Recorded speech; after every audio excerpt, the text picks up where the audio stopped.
தினம் ஒரு தியானம். நீ முழு இருதயத்தோடும் மகிழ்ந்து களிகோர். செப்பனியா தீர்க்கதரிசியின் புஸ்தகம் அதிகாரம் 3 வசனம் 14. Be glad and rejoice with all your heart.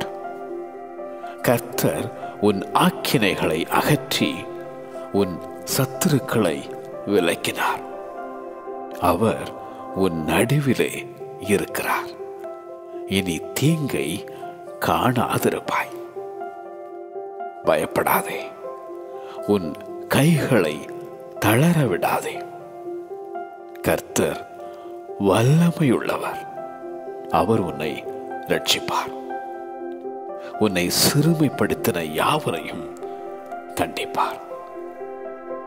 பூமியில் உள்ள சகல ஜனங்களுக்குள்ளும் உன்னை கீர்த்தியும் புகழ்ச்சியுமாக வைப்பார்.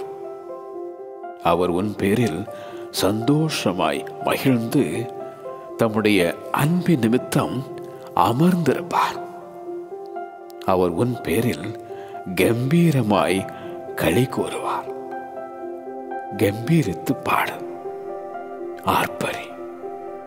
நீ முழு இருதயத்தோடும் மகிழ்ந்து களிகோர்.